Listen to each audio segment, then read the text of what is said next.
आरे रोई रही भक्ति सी रानी,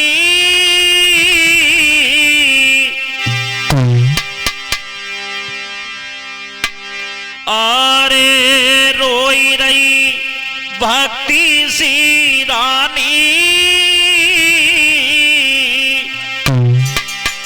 तो बेटा बूढ़े भय बरस रो नैनन से पानी।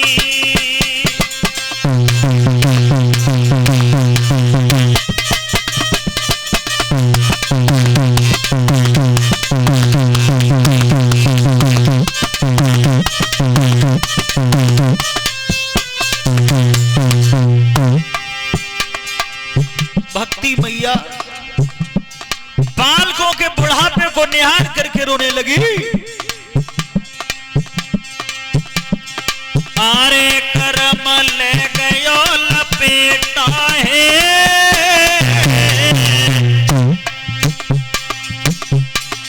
आरे करम ले गयो लपेटा है,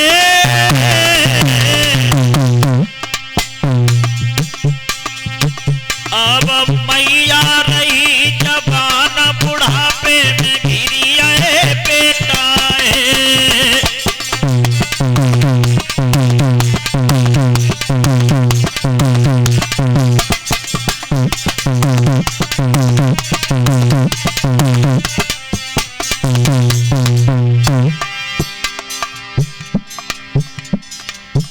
विचार आया मेरे बालकों के ऊपर बुढ़ापा आ गया, आंखों से अश्रुधारा बहने लगी। देव ऋषि नारद गंगा के किनारे घूम रहे थे, रोने की आवाज सुनकर के बढ़े आगे। हो नहार को मिट भैया नैनन वही नीर की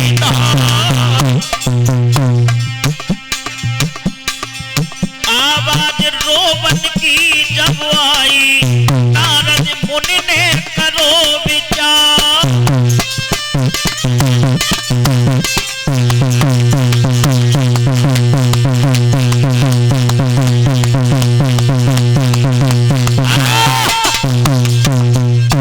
भक्ति विलाप कर रही थी, नारद का आना हुआ, जवाब दिया तुम कौन हो और ये बूढ़े पुरुष ये दोनों कौन हैं?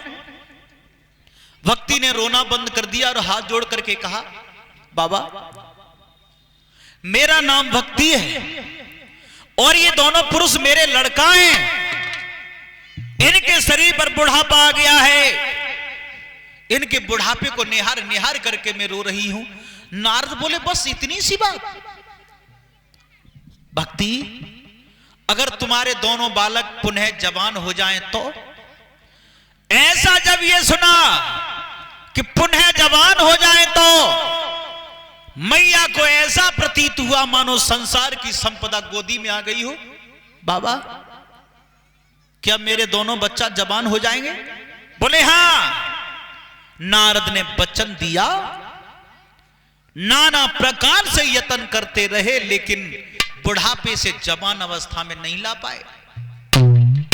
नारद ने विचार किया सबसे बड़ी हार वो होती है अपने कहे हुए शब्द में फंस जाना।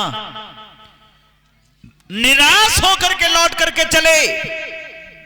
सप्तऋषियों के पास नारद पहुंच गए और ये कहा भैया आज मैं अपनी कही हुई बात पूरी नहीं कर पाया। सप्तऋषियों ने कहा क्या हुआ? बोले भैया मैं ज्ञान वैराग को जवान अवस्था में नहीं ला पाया। सप्तऋषियों ने कहा तुम लौट करके चले जाओ, ज्ञान वैराग को श्रीमद् भागवत कथा का पाठ सुनाना, वो जवान हो जाएंगे। नारद लौट करके आए, भगवान की कथा सुनाते हैं, ताली बजाते हुए बोले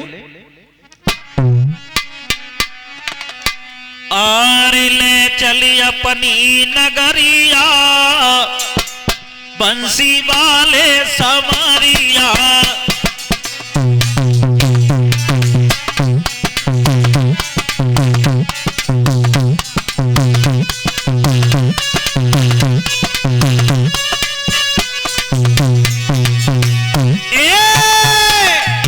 ले चली अपनी नगरिया बंसी वाले समरिया।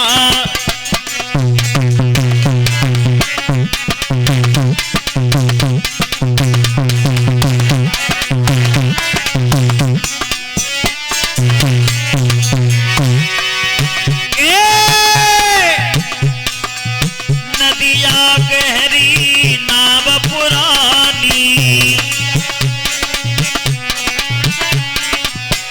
ताली बजाते हुए बोले अरे नदिया गहरी नाव पुरानी,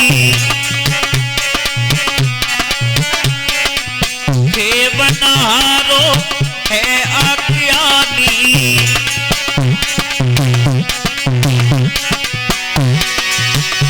और लंबी बहुत नगरिया बंसी वाले समरिया।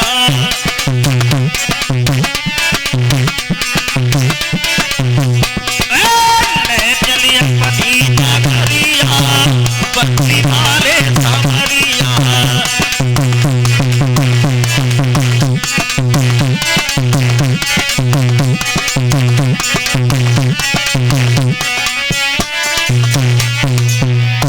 अरे काले काले बादल है रे, अरे काले काले बादल हुई रे। अरे झुकी रही गोरैया दिलिया बंसी वाले समरिया।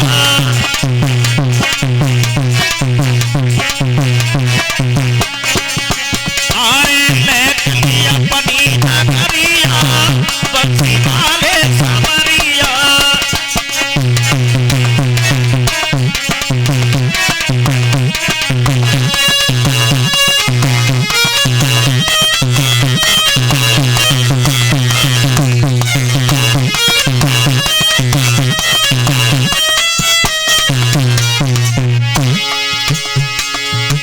अरे ले चली अपनी नगरिया बंसी वाले समरिया। ले चली अपनी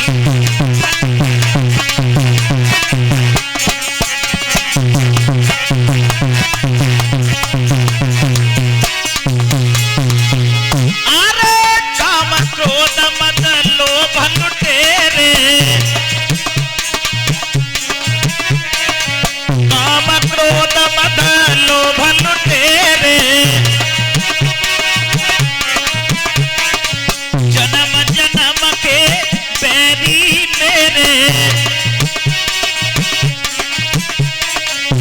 अरे रोकत बीच डगरिया बंसी वाले समरिया।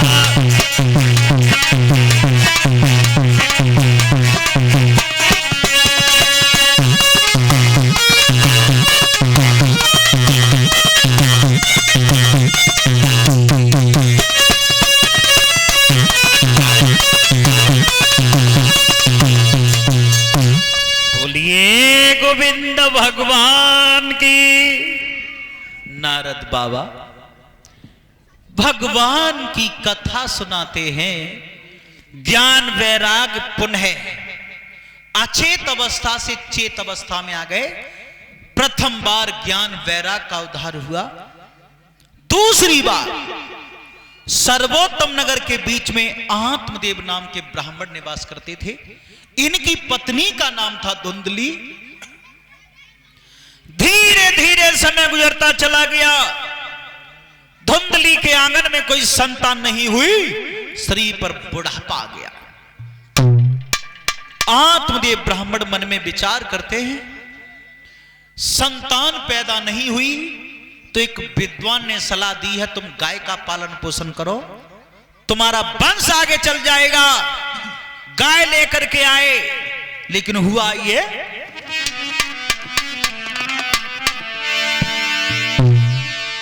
आरे गैया रही गई बाजरे,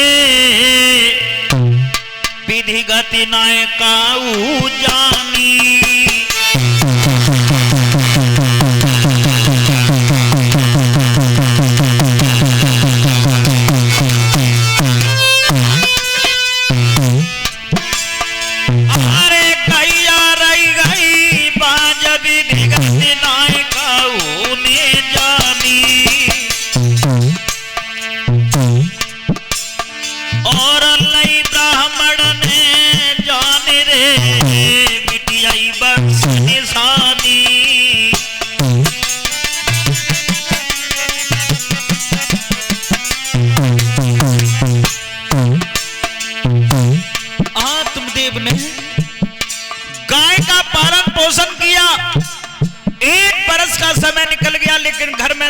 संतान नहीं हुई, विचार आया वंश अब आगे नहीं चलेगा।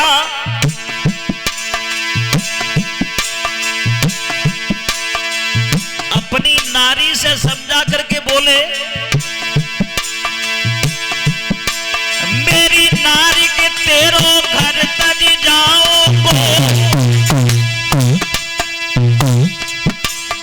और चाहे जंगल में मरू लौट नहीं कब आऊंगो। ओरे बंसी वाले श्याम तेरी लीला समझ न आती है।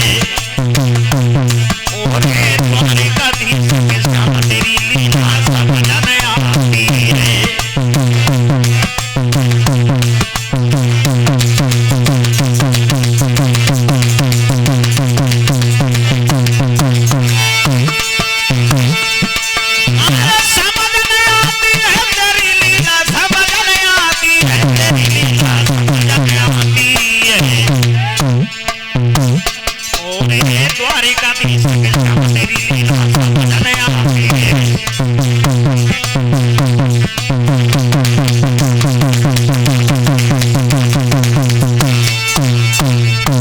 विचार आया, शरीर पर बुढ़ापा आ गया, अब संतान नहीं होगी। अपनी पत्नी से कहा मैं जाकर के मर जाऊंगा, कभी लौट करके नहीं आऊंगा। आंगन छोड़ करके चले।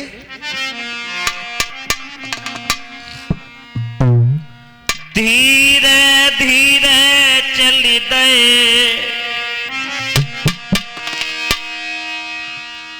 मन में भय निराश, सोच समझ की जंगल घुसे और गए वृक्ष के वृक्ष के करीब पहुंच गए। धोती जो शरीर पर धारण किए हुए थे उसे डाली पर टांग लिया, फांसी का फंदा बना लिया मरने के लिए। लेकिन तब तक हुआ ये,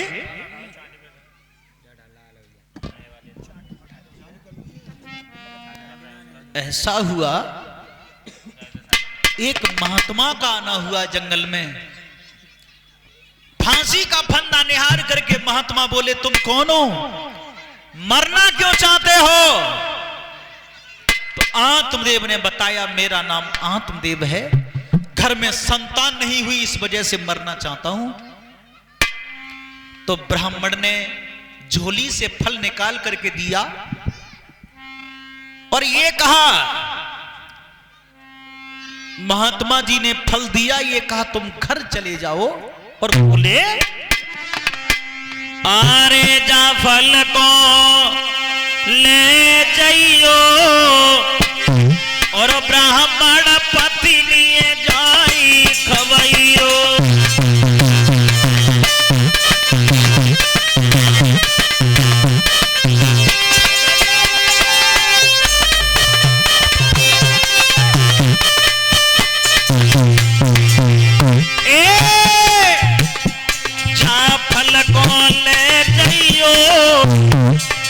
ब्राह्मण पति लिए जाई खवैयो।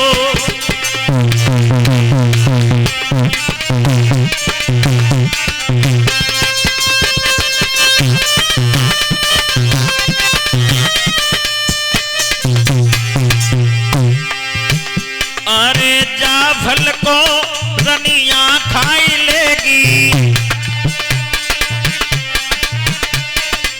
तो सुती अपना वो पाई लेगी। न मन में घबराइयो, ब्राह्मण पत्नी जाई खवैयो।